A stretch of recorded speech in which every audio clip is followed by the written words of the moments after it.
For 8 heartwarming seasons, Full House, 1987 to 1995, brought love, laughter, and life lessons into millions of homes.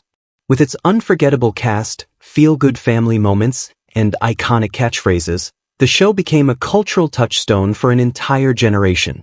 But behind the cheerful sitcom facade lies a more emotional story. Over the years, some of the beloved stars who made the Tanner household so special have sadly passed away, leaving behind memories, legacies, and heartbreak. In this emotional tribute, we reflect on the lives and tragic losses of the actors who helped shape one of television's most cherished families.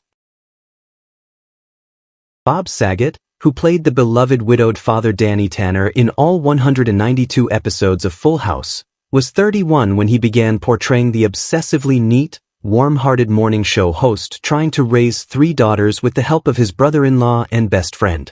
Saget's comedic timing and emotional range made Danny Tanner an iconic TV dad. Off-screen, however, Saget's life was riddled with heartbreak. He lost 2 sisters, Gay to scleroderma and Andrea to a brain aneurysm, which deeply affected him. He was married twice, first to Sherry Kramer, with whom he had 3 daughters, Aubrey, Lara, and Jennifer. Their marriage ended in 1997, reportedly strained by his long working hours and personal grief. In 2018, he married journalist Kelly Rizzo, but their time together was tragically short. Saget's career saw fluctuations after Full House, with occasional stand-up tours and a brief return in Fuller House. Despite his wholesome image on screen, his comedy was often dark and controversial, isolating some fans. He died unexpectedly in 2022 at age 65 from blunt head trauma after a fall in a Florida hotel room. His death shocked Hollywood, with many mourning the loss of a gentle soul who masked pain behind humor. His estate was estimated at $50 million, much of it left to his daughters and wife. Marcia Wallace, who appeared in Full House as the quirky Mrs. Carruthers for just 1 episode, was better known for her work as the voice of Edna Crabapple on The Simpsons. At the time of her appearance, she was already 50 years old, bringing her signature wit and energetic charm to even the briefest role. Her off-screen life, however, was deeply marked by sorrow. Wallace lost her husband Dennis Hawley to pancreatic cancer in 1992, just 4 years after adopting their only child, Michael. Raising him as a single mother while battling depression, she became an outspoken advocate for mental health awareness.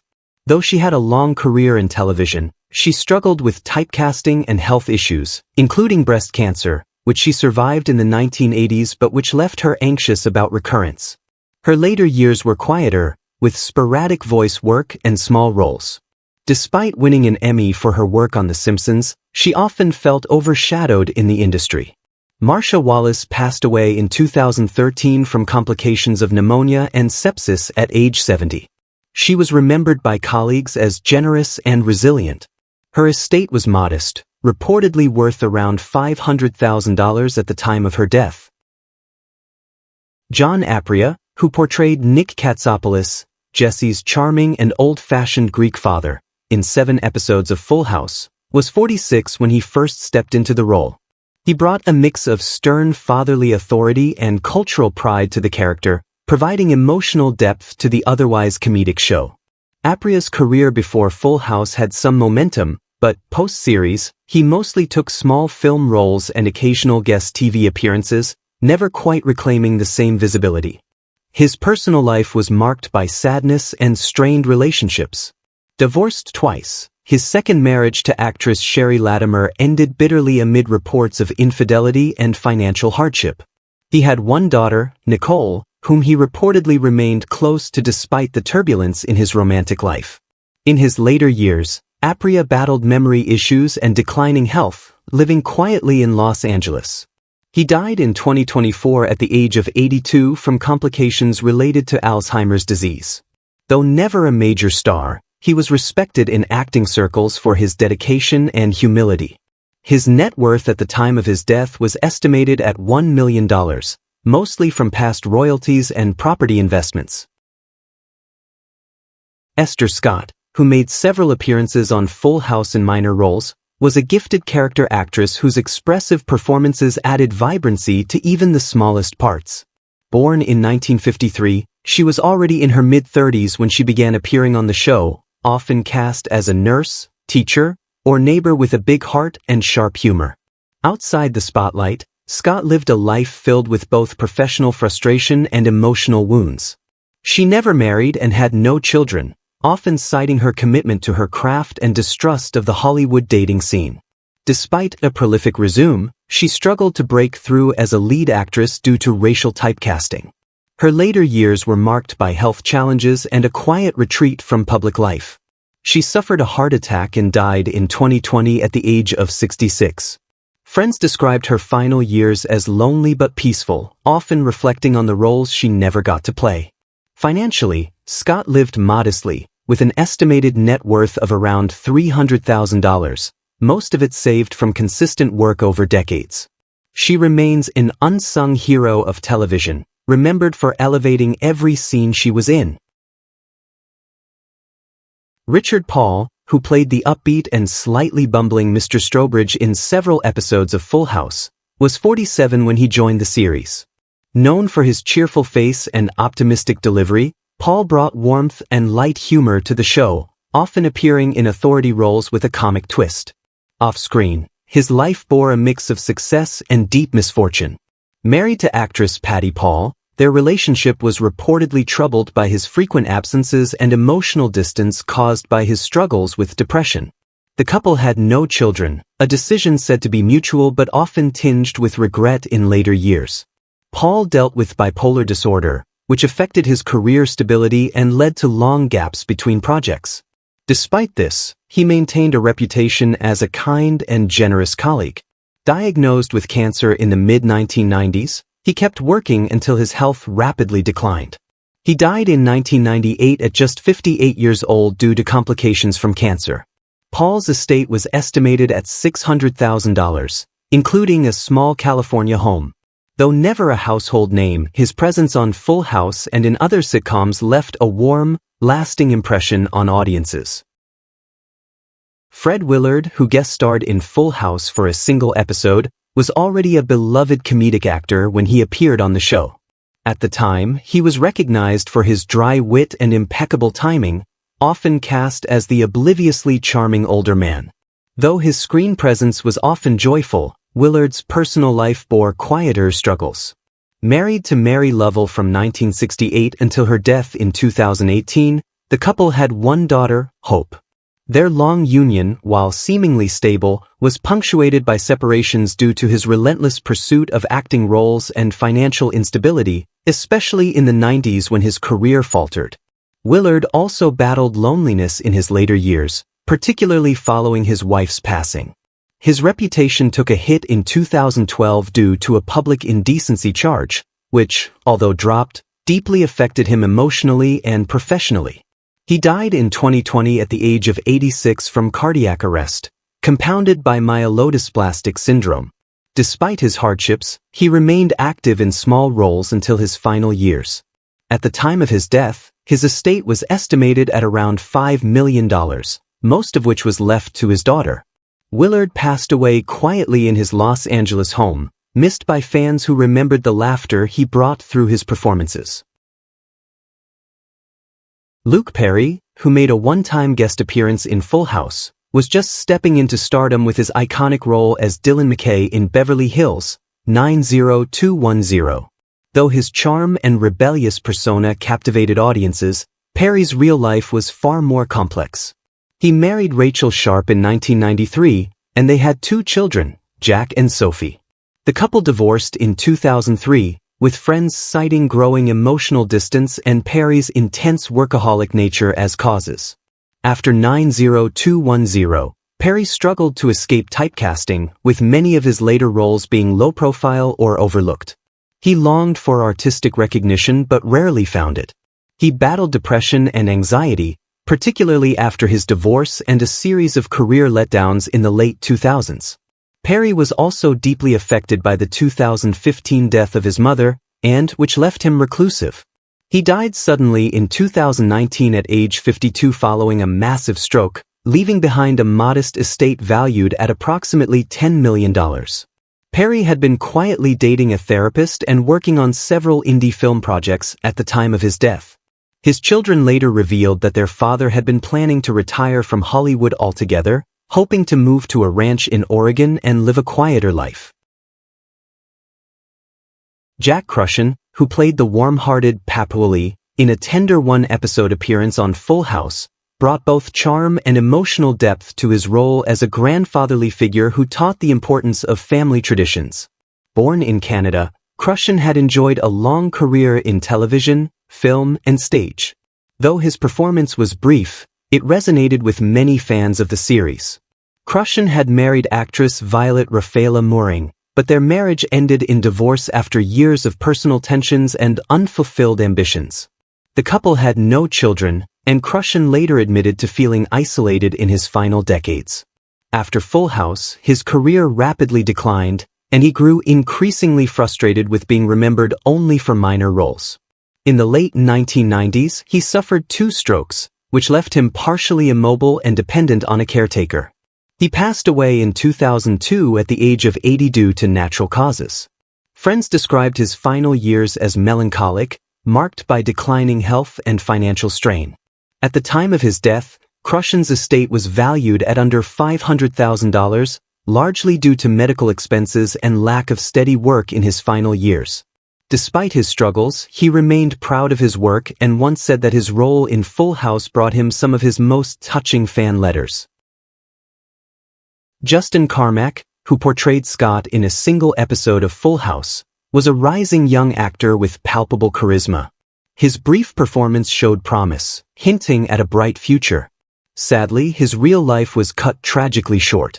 Born into a troubled household, Carmack often spoke about his unstable upbringing. His parents divorced when he was 7, and he was later raised by his grandmother in Los Angeles. After his brief success on television, Carmack struggled with rejection and the intense pressure of young stardom.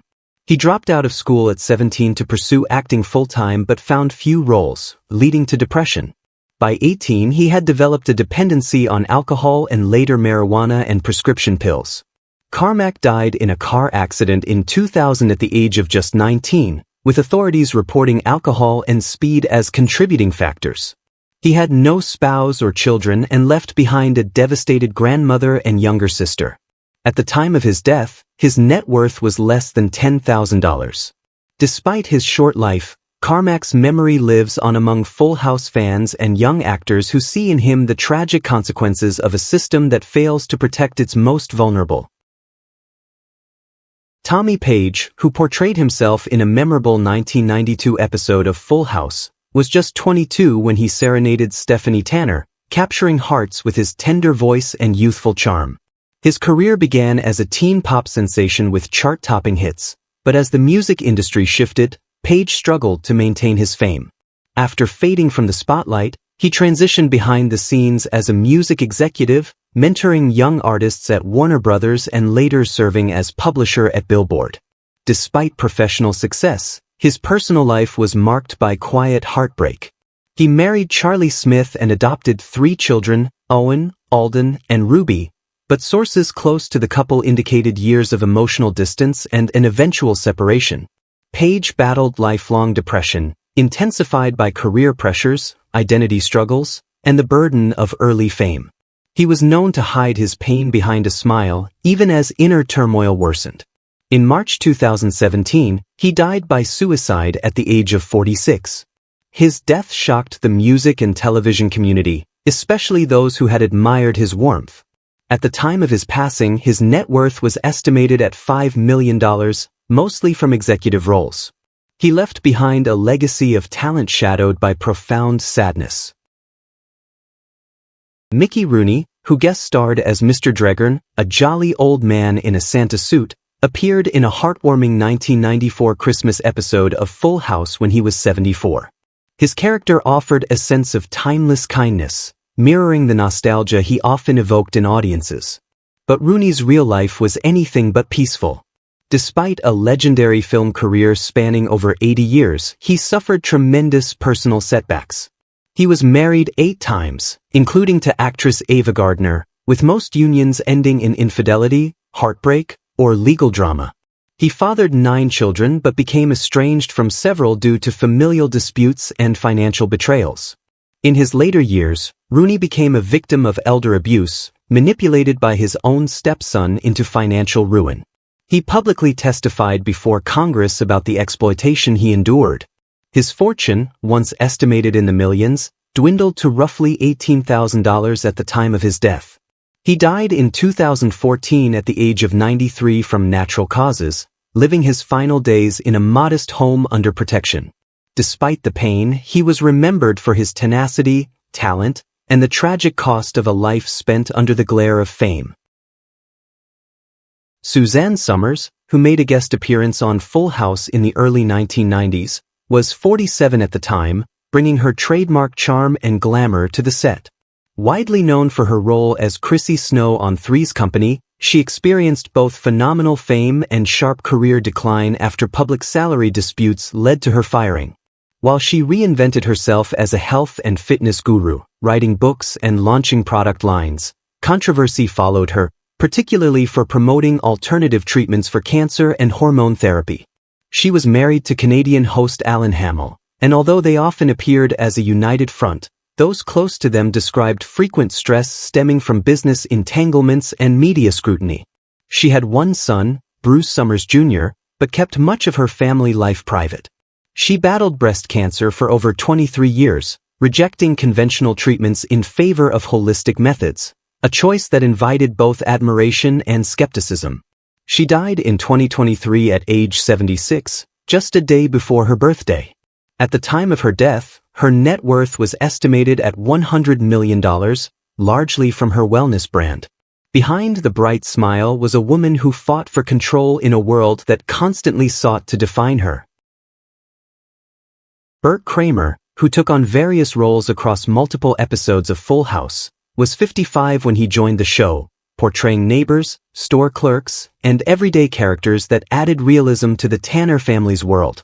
Best known for his work on daytime soaps such as Texas and The Young and the Restless, Kramer's career hit a steady decline after the 1980s, leaving him with sporadic television appearances and financial insecurity. He was married to stage actress Lorraine Darnell, and they had 2 children, Rebecca and Luke, but their relationship ended in divorce after years of strain caused by his struggling career and heavy drinking. Kramer battled depression, chronic health problems, and a painful sense of being forgotten by the industry. He was known to rely on teaching acting classes and local theater to sustain himself, yet the emotional toll of obscurity weighed heavily on him. In 2001, he passed away at the age of 66 from lung cancer. His estate at the time was modest, valued at less than $200,000, and most of his later years were lived quietly, away from the spotlight. Despite a once promising start, his legacy became a cautionary tale about the instability of Hollywood fame. Alan Thicke, who guest starred on Fuller House shortly before his death, was 69 when he appeared on the show, delighting fans as a nostalgic figure from classic sitcoms. Best known as Dr. Jason Seaver on Growing Pains, Thicke also built a multifaceted career as a composer, host, and producer. Yet behind the smiles and effortless charisma was a complex personal life. He was married 3 times, first to singer-actress Gloria Loring, with whom he had sons Brennan and Robin Thicke, then to Miss World Gina Tollison, and lastly to Tanya Callow. Each marriage faced unique tensions, including infidelity, financial pressure, and legal drama. His final union led to a bitter estate dispute after his sudden death from a ruptured aorta while playing hockey with his son in 2016. Thicke had 5 major career setbacks, including the failure of his talk show Thicke of the Night, industry typecasting, a difficult divorce, being overshadowed by his son's fame, and the struggle to remain relevant. At the time of his death, his estate was valued around $40 million, though much became contested in court. Thicke's legacy endures through theme songs, laughter, and the bittersweet end of a man who gave everything to show business. Which character from Full House holds a special place in your heart? How does it make you feel knowing that some of the beloved cast members are no longer with us? We'd love to hear your thoughts. Feel free to share them in the comments below. If you've been enjoying this content, please like the video, subscribe to the channel, and hit the notification bell so you never miss an update. Thank you for watching.